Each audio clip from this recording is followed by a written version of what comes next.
Hello everybody on YouTube, this is Super Nintendo, and welcome back to another episode of Infamous First Light. In the last episode, we became Fetch Walker, and our brother Brent got taken away from us. But we met Shane. This time, we're gonna search for our brother.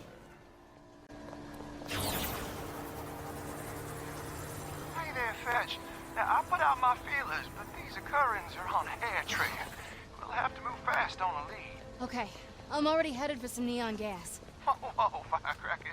Now, I love huffing gas as much as the next guy, but is that really... It's a trick I picked up back in Jersey. The gas helps me run insanely fast. Is that right? Now, I'm gonna have to take your word on that conduit. What other secrets you got going on under that hood?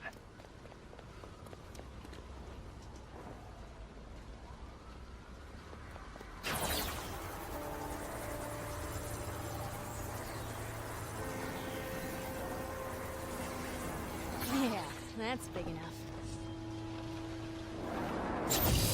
Come on, cough it up!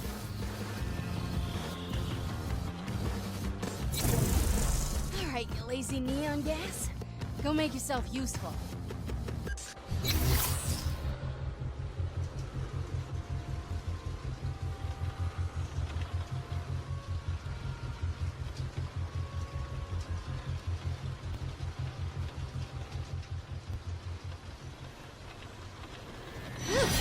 That's a boost.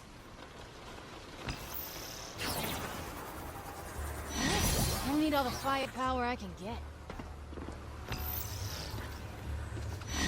They taste good.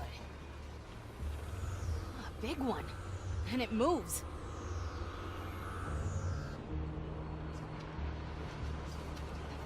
Fetch, sweetheart, did you have something to do with that light show by the needle? I told you I needed some neon gas. Just focus on Brent. Well, it was kind of conspicuous. You know, I think it'd be better if you came on back here with me while I poke around with my feelers. For the occurrence.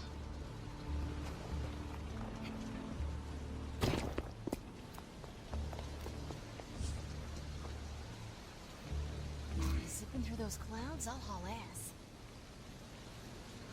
You luscious neon fatty. I'm eating you whole. Woo!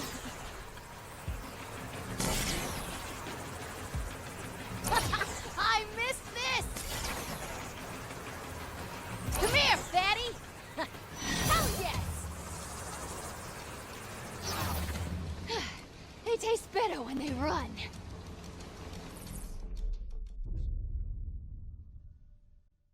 So, now we got side content.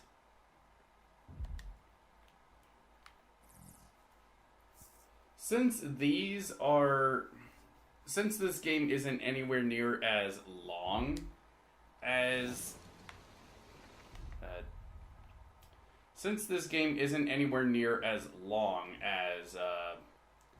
Second Son, as you can see, we can't even bring the map over to the bottom side of Seattle. Basically, it's just these districts. I think we can probably knock out all of the side content in one video. Yeah, I think that'd probably be worth it. So, I mean, let's see what Shane has to say, but afterwards, I think we will have the rest of the side content for the rest of this episode. Okay, so the occurrence are coming to me. Where's Brent? Oh, none of you speak English?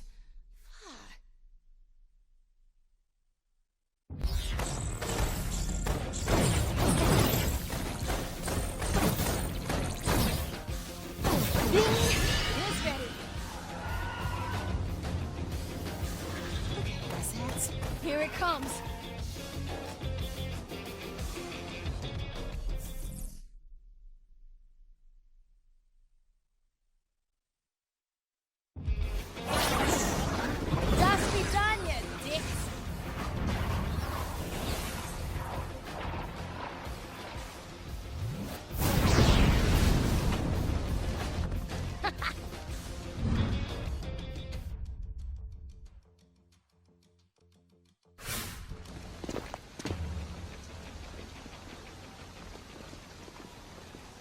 fetch, darling.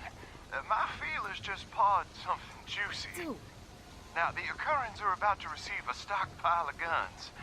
You help me steal them, and I'll have 50 armed men out kicking in doors looking for Brent within the hour. great. Thank you. And enough with the feelers. I get it. You're a creep, okay? Let's move past it. Now, I will have you know that some women find me irresistible. Sure, if you're paying them. Look, just meet me in the alley behind that sandwich shop when you're ready to steal the guns, all right? Au revoir. Okay. We'll do his thing after we, I mentioned it before, but we're gonna, we're gonna spend the rest of this episode taking care of the side content, just so it's out of the way. Alright? So, begin the montage.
look, it's Fetch's little hideout before it became a hideout. So this is what it looked like before she made it into the girliest sniper den ever. Well, Fetch, you got any ideas?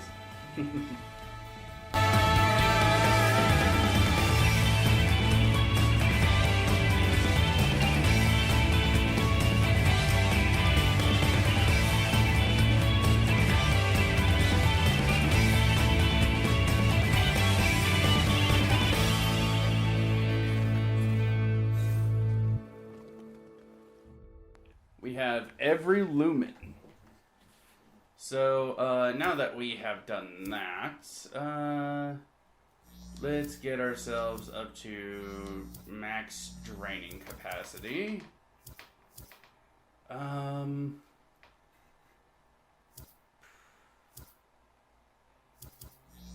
Let's upgrade that so we can go even faster, and let's upgrade our laser focus as much as we can.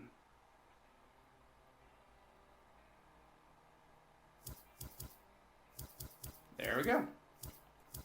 You know, the cool thing about this game is because of just, like, how this game operates, it's kind of like Dark Souls in a way. Not like the game itself is super difficult, I mean. It's more so, like, in the way that you have these upgrade trees, and you have a very limited amount of special points that you can buy, so that, you know, you can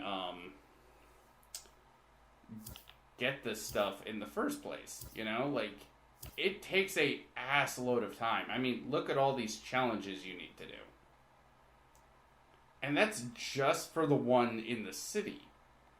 You know, there's also ones for each of these things. Like, if you want all the upgrades, you really need to, like, go out of your way to do all this shit. Which can take a very long amount of time. But if you don't want to go after them all, you don't have to. But it's kind of cool that, like, you have sort of an option of how you want to do your game style. Because, like, these things really aren't all that helpful to you in combat. But they really help with traversal.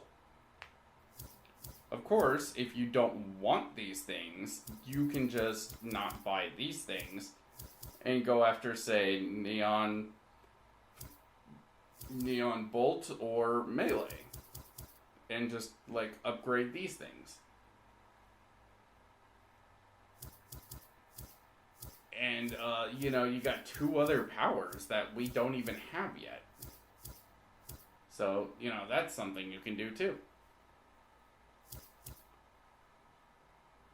But I think we'll go with rapid fire a little bit. So that way, you know, you can be as upgraded as possible. So now that we have that, I think I will start another montage of us doing the races, and then, I don't know, we'll have a montage of doing the airbrush things, the neon graffiti. Also. So, we'll see you guys in a moment. I needed to take a little bit of a break because, you know, it's summertime. Loving in the summertime. No, it's just really fucking hot in here, and I kind of have to lock myself in when I record so my dog doesn't come in here making a shit ton of noise, so. Yeah. The hot air gets trapped in here in the summertime, which really sucks. But now...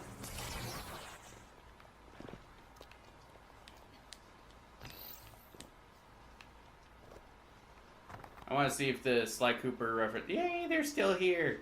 There's the Sly Cooper hat, there's the cane, there's Sly, there's Bentley and Murray, and there's some more of them. There's Sly Cooper again, but he's got like little coins. Is there anything over here that's Sly Cooper related? I don't see it. I kind of like the idea that these are like placed here by the kids in the playground or something, because like, you know, I mean, this obviously would have to have been done professionally, but like these pictures here I think were probably done by the kids. I don't know. I like me some Sly Cooper. I finished Sly Cooper 2 and I'm working my way through Sly 3 right now. Because, you know, I'm on the pirate level with Captain Lafouille, the smartest man of the seven seas. Come back here. These things are kind of hard to catch at points. But if you're fast enough, You can run, but I run faster. you'll be able to catch them. So I'd like to talk a little bit about Sly Cooper a little bit, because I know I already talked about it a little bit in Second Son, but I'd like to talk a little bit more about it now. So Sly Cooper as a series has always been one that I really like the characters and the story, but like I really only cared for the first game, and I can say a little bit that I now that I've played more of Sly 3, I don't know what it is about this playthrough, but I have grown to like Sly 3 a lot more. I still prefer the first game, but Sly 3 I'm starting to like a lot more. Sly Cooper 2, to me, it felt very glitchy, very just unpolished. Like they, sort of like how I feel about Arkham City, where they just wanted to add in a shit ton of stuff just because they can, and never really thought like whether or not they should do that, you know? I'm not saying the game is bad, like far from it. Like the story of the game I think is overall really good. There's quite a few missions that I think you could lose, and because like they have basically no purpose, you know? But overall I think the game is fine, but like at least as far as the story and whatnot. But one thing that I kind of realized when playing Sly 3, when I finally got onto that game, is Sly 2 has like next to no variety in its gameplay. Like, you're largely doing the same goddamn thing throughout the entire game, and it just gets really boring and monotonous for me. And I don't know what else to say on that front, because like the game, I don't know, like just beyond the idea that it is, where the hell, god damn it. Like, just beyond the idea that the game is just really unpolished, because, like, not to say that you can't beat it, or that it's, like, anywhere near as unpolished as, say, Sonic the Hedgehog 2006. Like, it's nowhere near that buggy, but the game itself is so fucking buggy for me that I question whether or not I should, you know, give the thing the chop fruit. Like, it's so just glitchy, unpolished mess that, like, multiple times I've had to reset the game because, like, shit just wasn't working right. Like, in that mission in Canada, I want to say it was episode 6 or 7. In that episode, there's a thing where Murray somehow gets caught by Carmelita, and you're supposed to pickpocket Carmelita and steal her keys, right? Well, multiple times in that mission, Carmelita keeps getting caught on stuff. And, like, I can't pickpocket her because she's gotten caught on something. And it happens every goddamn time I do that mission. Like, I don't know if I'm just unlucky or if I got Proton John syndrome and, like, games just want to be glitchy around me. I mean, after Second Son, I wouldn't doubt if that was really the case. But the game just is super unpolished. And, like, that's far from the only glitch that I had to deal with, you know? Not to mention the final chapter is just garbage. That was a good one. Like, the final chapter, spoilers, I guess, basically just, that is neon graffiti, I don't want that. The final chapter just has this stupid bullshit of, like, Constable Neela merging with Clockwork, the biggest bad guy of the first game, and somehow become, like, they somehow merge, and it's treated as like this oh shit moment, right? But then Clockla spends the entire rest of the chapter doing fuck all. She's in the hub world, but she's not doing a goddamn thing. You know, she's not really an obstacle that you have to avoid in the hub world. At least as far as I could tell, because, like, she never locked on to me. Multiple times she just kind of disappeared in the mission and just kind of didn't do anything. Like, I don't know if that's a common occurrence, but, like, she didn't do a goddamn thing. So it's just like, okay.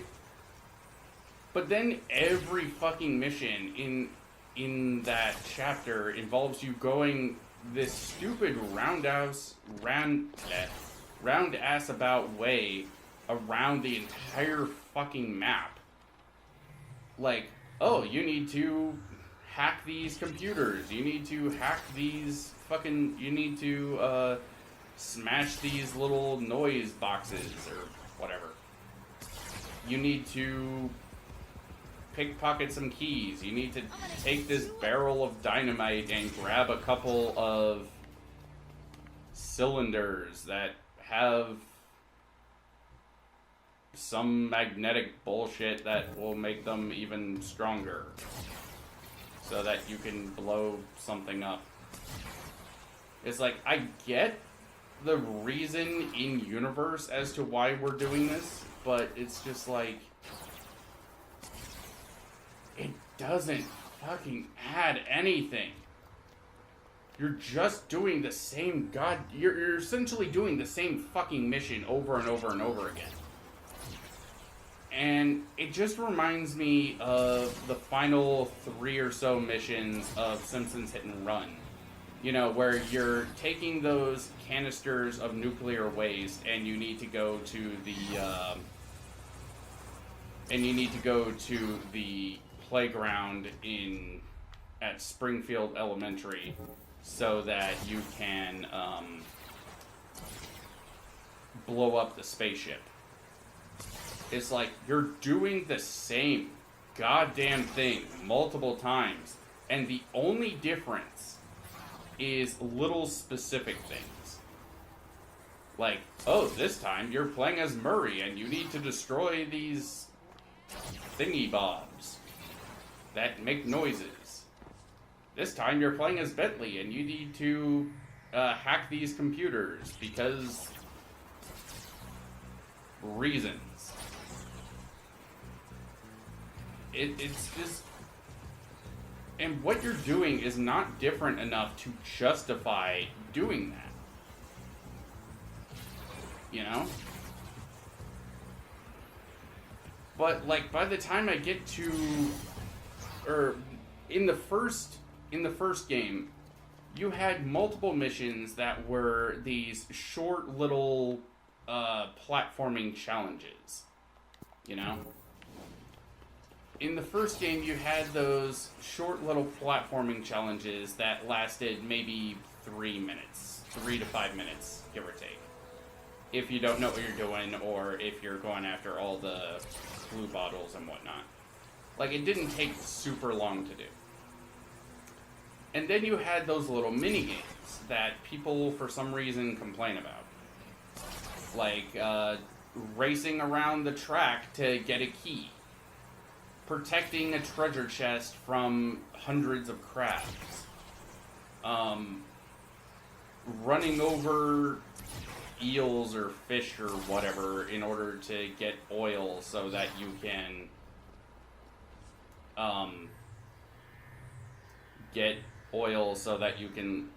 light a bunch of torches. And like these missions, they're kind of random, they're kind of dumb, they kind of make no real sense as far as what it is you're doing, but you know what? I welcome the variety. I welcome the variety because it helps break up the monotony of just doing the same goddamn thing over and over and over again. You know? Like, as soon as you, like, they're just little palate cleansers, essentially.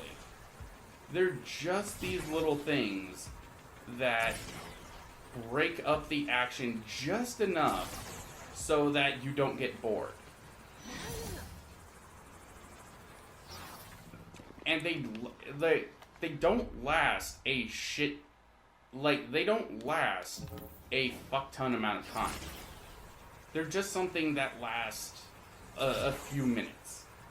Because, like, they're about as short as the normal stages. Or, like, depending on the mission, they're shorter. You know? But in Sly Cooper 2, you're doing the same fucking thing. And just playing as a little turtle who sucks at combat, or playing as Murray, who kills basically everything in 2 hits, isn't a big enough change to make things feel different. Because at the end of the day, like, you don't need to fight the enemies unless it's a mission where you're actually supposed to be fighting the enemies. You know? At the end of the day, you're still sneaking around the enemies. It's just with Murray and with Bentley, going around the levels is a huge pain in the ass because they can't do the same things that Sly does. So it just makes their missions take longer because it takes a longer amount of time to be able to do anything of any substance. You know? But in Sly 3, the missions have that variety. And one thing that I do kind of like over Sly 2 is that in Sly 2, the characters are taking the situation mostly seriously. There is occasional jokes here and there, but they're largely far and few between as far as, like, actual funny stuff that they're saying. Like, Sly is still kind of being a joking jackass, which is fine, but, like, he's the only one that's doing that. Unless you want to count Murray just being, like, with his stupid superhero persona, with his randomly deep voice that I don't get.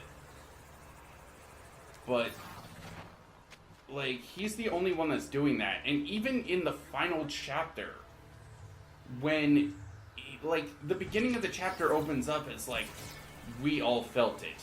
Failure. Like, the Claw gang got a hold of the clockwork parts, and now my greatest enemy is about to be revived. Like, he's still being a joking jackass as soon as the mission actually starts. You know? It doesn't feel like he's taking anything seriously. It feels like he's just, like, along for the ride.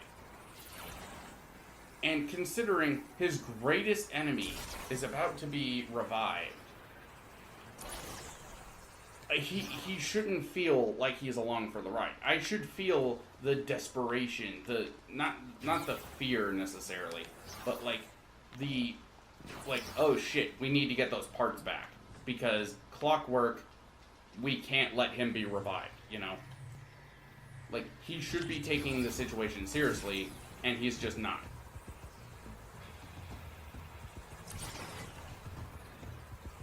And it's just really fucking dumb to me that he's doing that.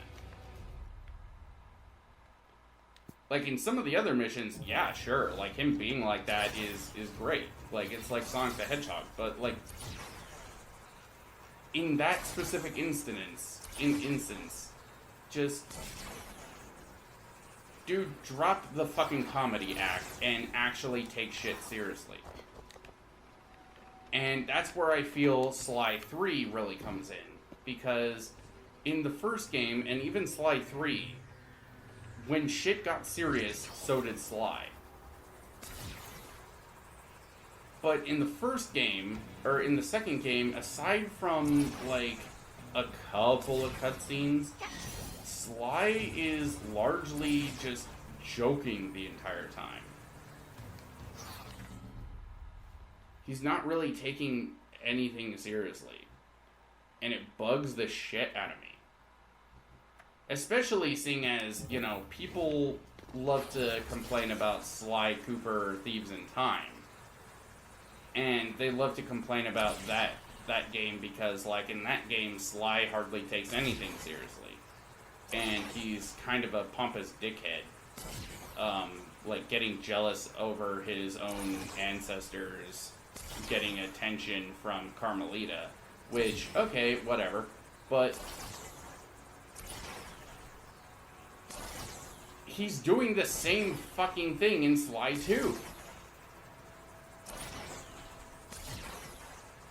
Like, not to the same degree, obviously, but, like, he's doing the same fucking thing. So it's kind of hard for me to really give that big of a shit. Like, it's hard for me to really care all that much about the Sly Thieves in Time version. Where the... Is the subtitles not going off? No, subtitles are on. What the hell? But it's kind of hard for me to really care all that much about the current situation when the characters themselves aren't taking the situation seriously.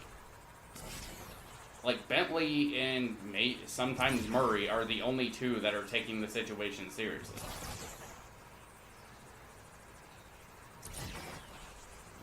I don't know. Just... I'm sure I've already, like, pissed off enough people because Sly 2 is, like, the fan favorite of the franchise. People love it, and... I'm sorry, I just... The story itself is fine, for the most part, but, like, I just cannot agree that Sly 2 is the best of the games. Try as you might, you're not gonna keep me down. But to kind of talk a little bit about our current situation, you know, with the neon graffiti. I don't know how the hell she's doing this,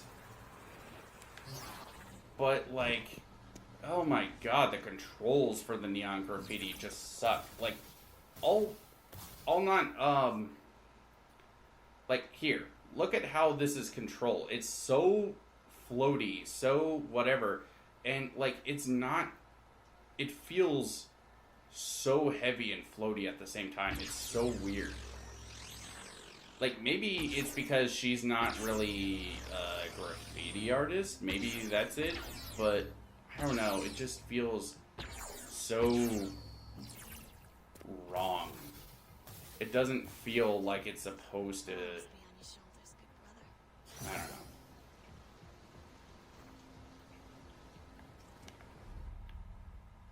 At least there's not a whole lot of neon graffiti in this game that you're supposed to do, but... I don't know, dude. I will say, though, kind of going back to the Sly Cooper thing, Sly Cooper 3 isn't perfect either. Like, I still have a lot of the same control issues that I do with Sly 2. Not saying the game is, like, bad, like, it controls bad, but, like, every so often, the game just... I miss a jump, and it doesn't feel like it's my fault. It feels more like it's the game's. You know? There he is. I like this one. I like her graffiti a lot more. Like, it's a lot more visually pleasing to me. And, like, I do like cats, you know? I've had, like... in the age-old debate over, like, dogs versus cats, I can go with either one, but, I don't know, I think I'm more of a dog person, because dogs, like, cats are largely self-sufficient, and, like, this isn't true with all cats, obviously, but, almost every cat that I've ever had is, like, they largely don't want anything to do with me. Like, they'll let me pet them every so often, absolutely, but, like, I don't know, they don't like to play, they don't like to whatever. And, also, like, those claws.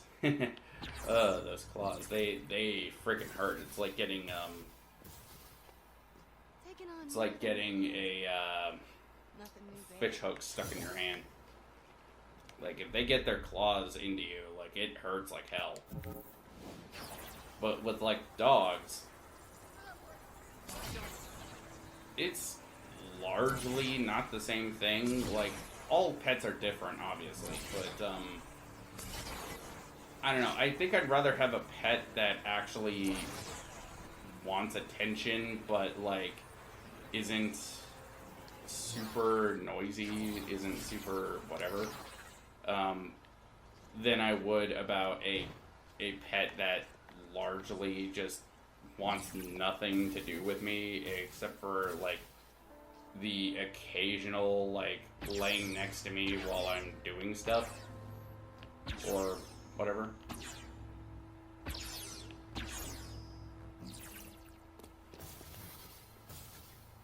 But like I said, I love cats and dogs, like, animals in general. Like, I've always had a way with animals. I like to think it's because of my very beastly nature, as far as how I've been in the past. But yeah, like, very rarely do I ever find a pet or, like, some kind of animal that doesn't like me.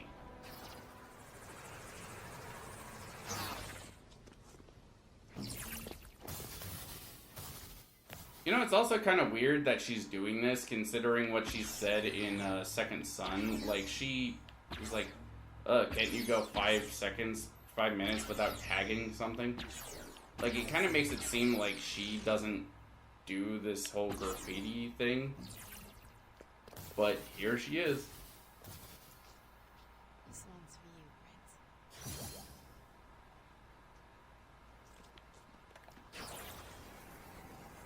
Prince. Alright. We've taken care of all the side missions we currently have access to, but you can see that there is a unknown one. There's a side mission that we have yet to unlock.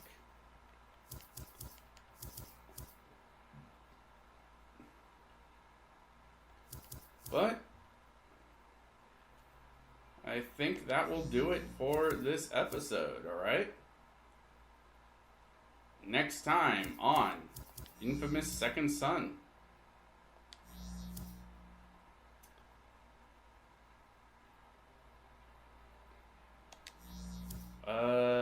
What exactly do we have left to do? Stealing from the enemy. I guess we're gonna be stealing from the enemy.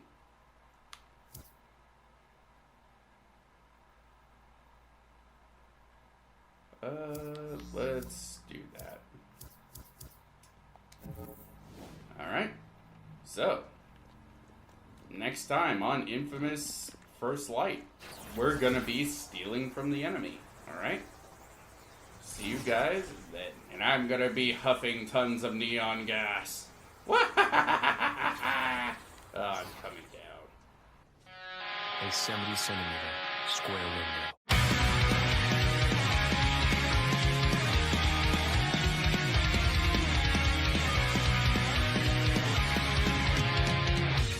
Skies a bit clearer today, the rain has passed me by. I went and opened up the window again, I can't remember why. The signs that I kept pinned to the walls have flown out of the room. Soon I'll find my way to you.